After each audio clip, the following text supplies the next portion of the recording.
Hey, it's Tucker Carlson.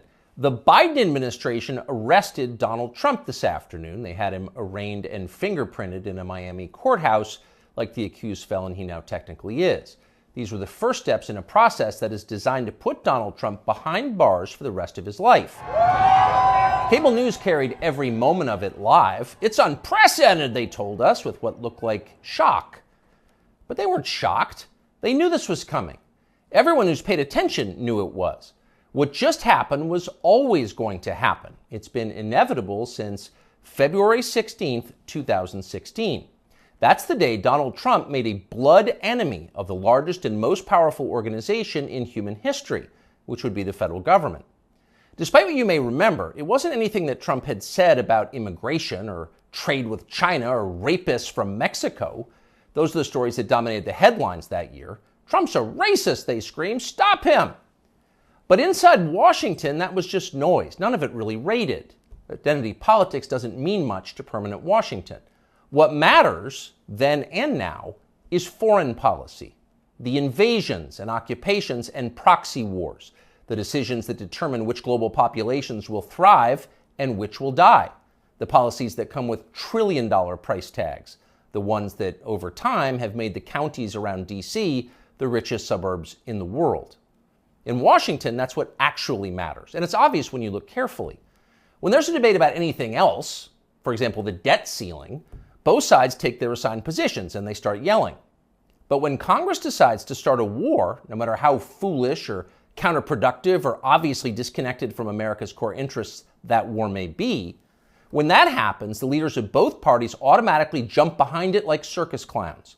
And then they stay there, sometimes for decades. They defend that war relentlessly against all evidence until somebody finally rings the all-clear bell and they can begin to admit that actually, maybe it wasn't such a great idea. We meant well, but it just didn't work out. The good news is we've learned a lot of important lessons. In the end, they usually do say something like that, but only after emotions have cooled and the damning details have begun to fade from collective memory. It's an apology that's not actually an apology, much less repentance, and it's years too late to matter in any case. But until then, that's all you're getting. Until then, no dissent is allowed. That's the first rule of Washington. But somehow, Trump didn't bother to follow it. He is from out of town, so maybe he didn't know it was a rule, or maybe he just didn't care. Either way, 7.5 years later, we can point to the precise moment that permanent Washington decided to send Donald Trump to prison. Here it is. It's from the Republican candidates debate in Greenville, South Carolina. We should have never been in Iraq. We have destabilized the Middle East. They lied. They said there were weapons of mass destruction. There were none, and they knew there were none. There were no weapons of mass destruction. All right. We should never have been in Iraq, Trump said. We destabilized the Middle East. Now, by the time Trump said that, a lot of Republican primary voters were starting to reach the same conclusion. How could they not? But it was the next line that doomed Trump to today's arrest. They lied, he said. There were no weapons of mass destruction, and they knew there were none.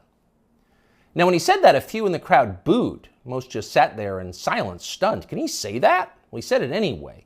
And by saying that, he sealed his fate. That was the one thing you were not allowed to say, because it implicated too many people on both sides, which on this topic is really just one side.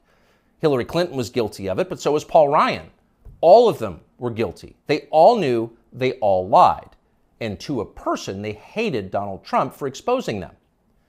After that, it was pretty clear that even if he did get elected president, Trump was going to have a very hard time controlling the federal government he was supposed to be in charge of. Most of permanent Washington decided that thwarting Trump was the single most important mission in their lives.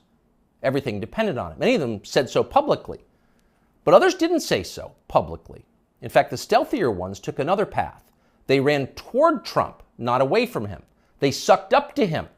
They ingratiated themselves with the man they intuitively understood was susceptible to flattery, which Trump is.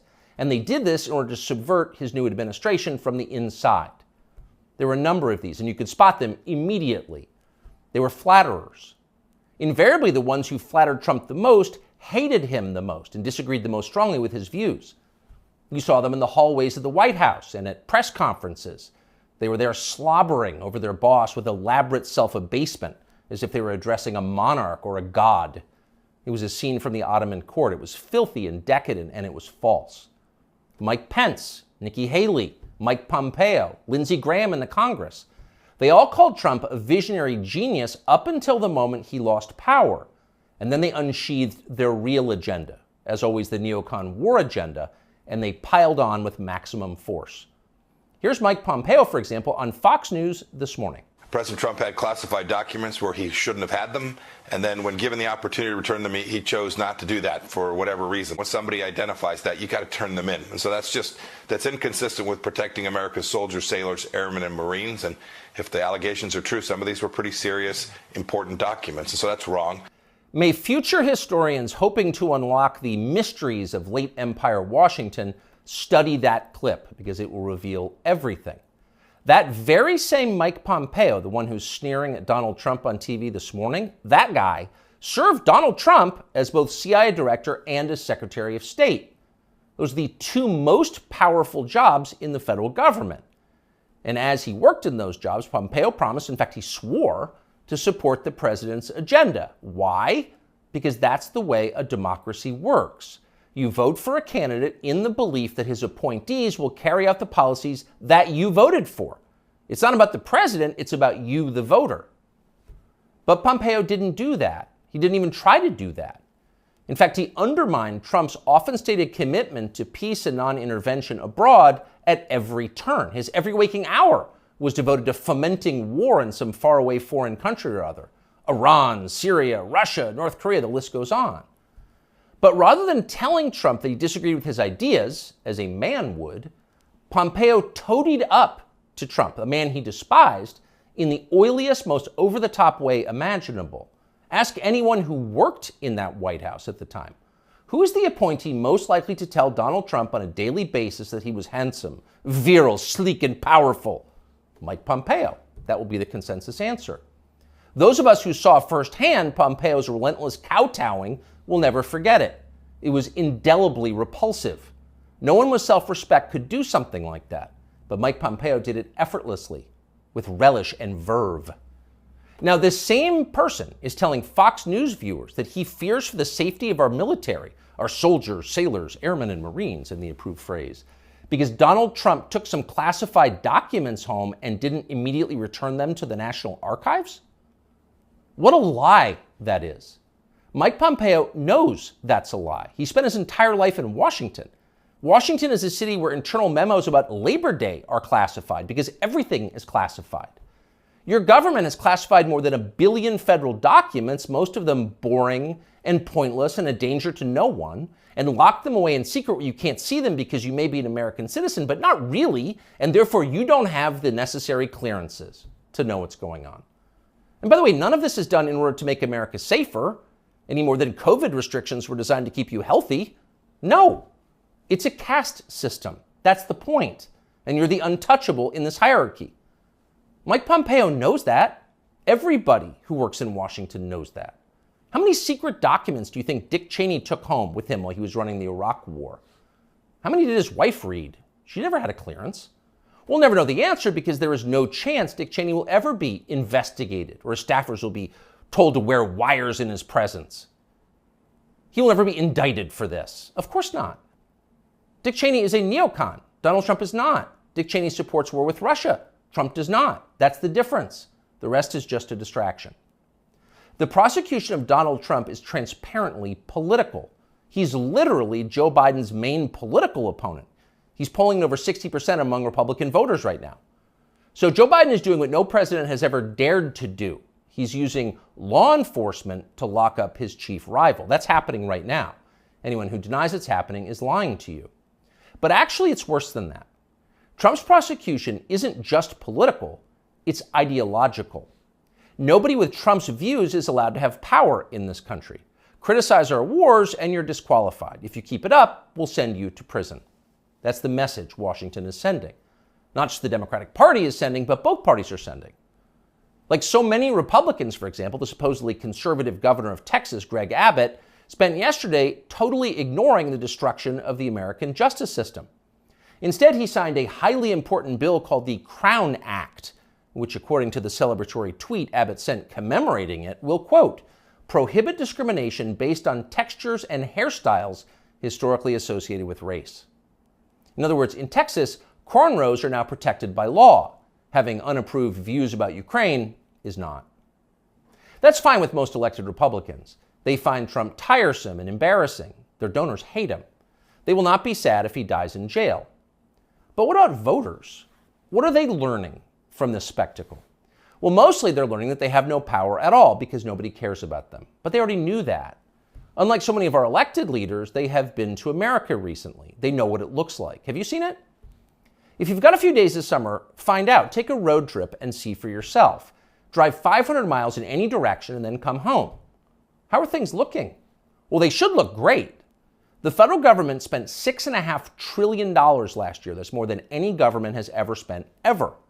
So at the very least, you would expect pristine public roads. Oh no, that's not what you see when you drive around this country. There are potholes and Jersey barriers everywhere. Looks like Tegucigalpa before the Chinese decided to rebuild the infrastructure of Honduras. We don't have China buying our roads. So they're falling apart. You'd think the people you would pass on your road trip would look happy and prosperous. Again, this is a very rich country. But a lot of them don't. Quite a few appear to be strung out on drugs. You see them shuffling by shuttered storefronts in small towns. And you wonder, as you see all of this, where did all the money go? It's certainly not here. Well, it's in Washington. It's in Fairfax and Loudoun counties, and in leafy, perfectly manicured Northwest D.C. And of course, a huge chunk of it went to Ukraine, to Zelensky and his friends. Not because you voted for that. You didn't vote to give it to them. You never would. But because Joe Biden and his many allies, from Chuck Schumer to Mitch McConnell to Paul Ryan and every single news anchor on all of television, all of them believe that Ukraine, its borders, its future, its infrastructure are all more important than the town that you live in. They sincerely think that, and it's obvious. Everyone in power thinks that, except for Donald Trump. Whatever else you say about him, Trump is the one guy with an actual shot at becoming president who dissents from Washington's long-standing pointless war agenda. And for that one fact, they're trying to take Trump out before you can vote for him. And that should upset you more than anything that's happened in American politics in your lifetime. Even if you don't plan to vote for Donald Trump, even if you would die before voting for Donald Trump, which is your right, and a lot of good people feel that way, even still, the destruction of our democracy, which is the right of voters to support any candidate they want, even candidates who don't want war with Russia, the destruction of that should keep you up at night. Yes, Donald Trump is a flawed man, but his sins are minor compared to those of his persecutors. In this life, we don't get to choose our martyrs. We can only choose our principles, and America's are at stake. Younger people say the news is full of lies. In Kennedy's motorcade. 239 people tell the death of Jeffrey Epstein. Hey, it's Tucker Carlson. On Tuesday afternoon, the Biden administration had Donald Trump arrested. It was a pretty big news story. You may have seen it. Just before 9 p.m. that night, as part of its coverage, Fox News ran 2 live video feeds next to one another. On the right, Donald Trump addressed his supporters in New Jersey. On the left, Joe Biden spoke at an event for the Secretary General of NATO in Washington. Beneath those videos at the bottom of the screen, Fox's banner read this way, quote, "Wannabe dictator speaks at the White House after having his political rival arrested." Those words were up for less than 30 seconds, but the effect was immediate. Inside Fox, the women who run the network panicked. First, they scolded the producer who put the banner on the screen. Less than 24 hours after that, he resigned. He'd been at Fox for more than a decade. He was considered one of the most capable people in the building. He offered to stay for the customary 2 weeks, but Fox told him to clear out his desk and leave immediately. Then the company issued a public apology for the 27-second-long wannabe dictator line. Quote, "The chyron was taken down immediately," Fox's PR department said, and then added ominously it was, quote, "addressed." That was all true. But it was not enough to save Fox News from the ensuing scandal. For a time in the rest of the media, Fox's assessment of Donald Trump's arrest seemed to overshadow Trump's arrest itself. Suggesting that Biden is a dictator, declared the Washington Post, quote, "crossed the line." Alexander Vindman agreed strongly. Vindman is the perennial MSNBC guest and full-time Ukraine promoter you may remember from Russiagate. On Twitter, he demanded that the Pentagon pull Fox News from all military bases. It is, quote, absolutely unacceptable for American Forces Network to carry programming that directly, spuriously, attacks the Commander-in-Chief of American Armed Forces, Vindman wrote. In other words, Joe Biden must ban all criticism of himself because that's what non-dictators do. John Cusack went further still. For the crime of calling Biden a dictator, Fox should be shut down, wrote the 80s-era movie star. Quote, the government has to take away their broadcasting license. And so on. It was all over the internet. Democrats were very, very angry. But why were they angry? If the banner on Fox was false, why the hysteria? Lies don't seem to bother anyone anymore. If some cable news producer had called Joe Biden a genius or accused him of being secretly Sudanese, would anyone be yelling about it? Would Fox News have apologized for it? Probably not. But calling Joe Biden a wannabe dictator, that stung. So you've got to wonder, if you're being honest with yourself, is Joe Biden a wannabe dictator? That question came up yesterday at the White House briefing. Here's how it went. Last night, Fox News ran a chyron that referred to the president as a wannabe dictator, and I'm wondering if the White House has any comment on that. So look, there are probably about 787 million things that I can say about this that was wrong about what we saw last night, but I don't think I'm going to get into it. There's no comment the White House has on I think I just commented. Oh, no comment necessary. Of course Joe Biden's not a wannabe dictator. Just because he's trying to put the other candidate in prison for the rest of his life for a crime he himself committed doesn't mean he has a totalitarian impulse. Come on, that's absurd. It takes a lot more than jailing your political rivals to earn the title wannabe dictator. That's the consensus in Washington tonight.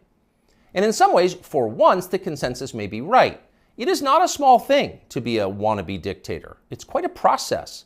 There are a lot of steps. First off, there is the money. The one thing that all dictators have in common is they enrich themselves and their families, their tribe, even as the countries they govern grow steadily poorer and more desperate. They take kickbacks from businesses and from other dictators. They use the official functions of their government to funnel cash to themselves. They don't bother to hide the fruits of this. They live in garish mansions with big lawns, far from the teeming cities, even as their own citizens languish in growing poverty, in some cases literally living in tents on the street.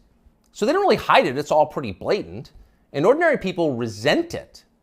Of course they do, and wannabe dictators know they resent it, but they don't care. There's nothing the population can do about it in a dictatorship. It's no longer possible to fight injustice in a system like that.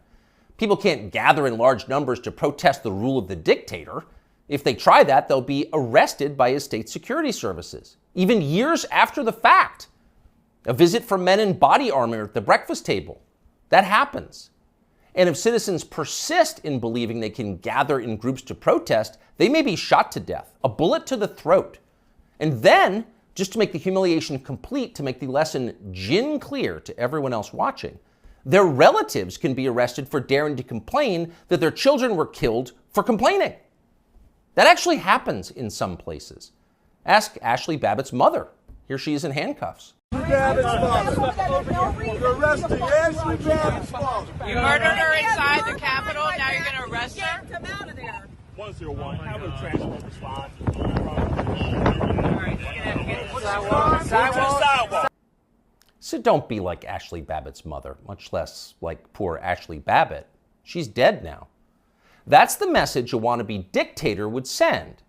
And by the way, it's not just public protest that would be banned in a dictatorship. You wouldn't be allowed to complain from your own home. Unauthorized opinions expressed on the internet would be censored. Go too far, press too deep, tell too much truth, and they'll just erase your opinions. They have no choice, really.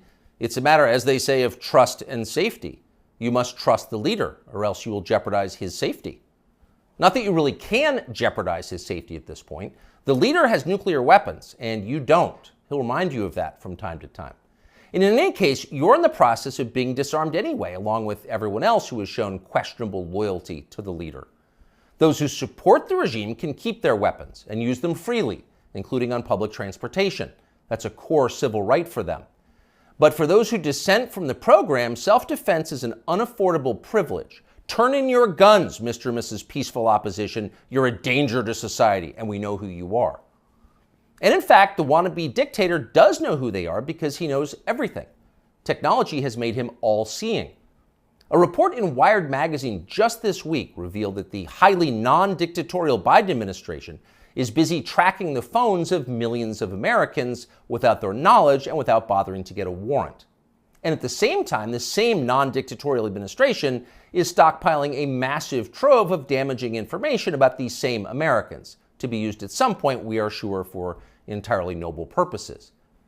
So the administration now knows everything: where you spend your days, who you talk to, what you think, your porn habits. Not a big deal.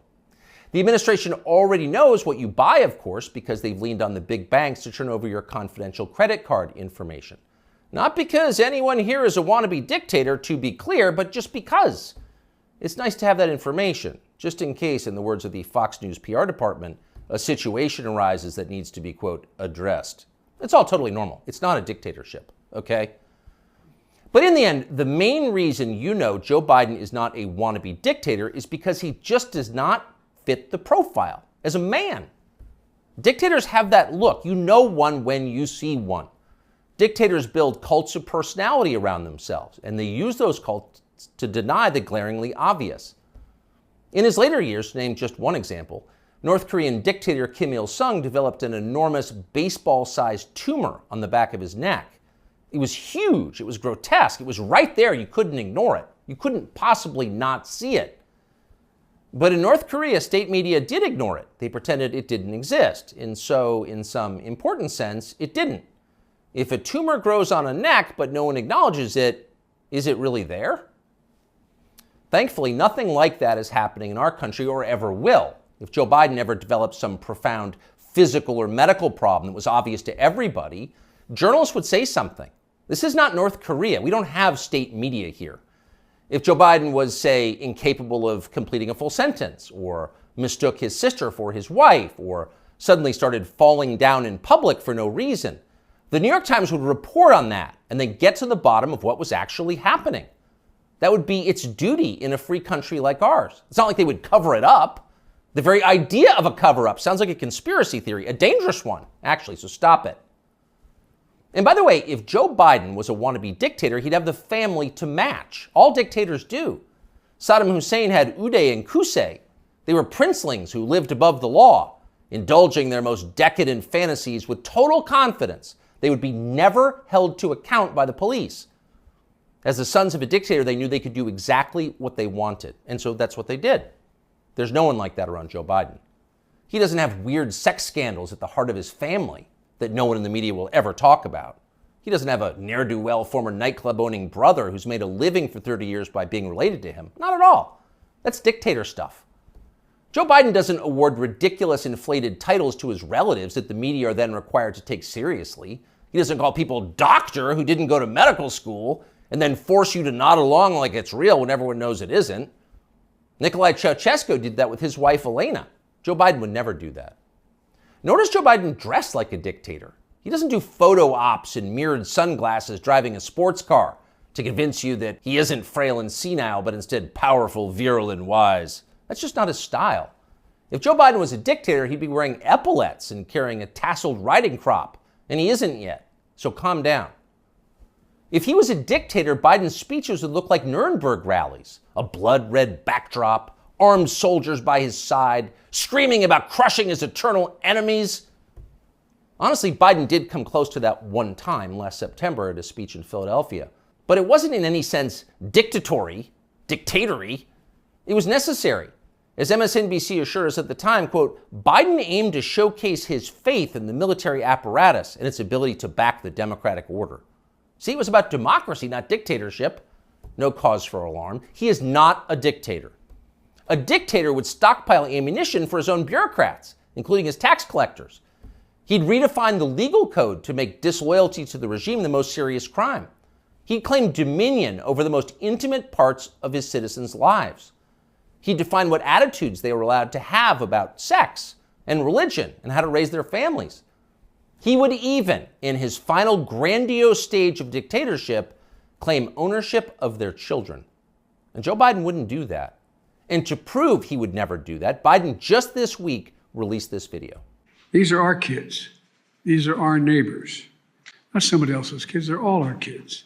And our children are the kite strings that hold our national ambitions aloft.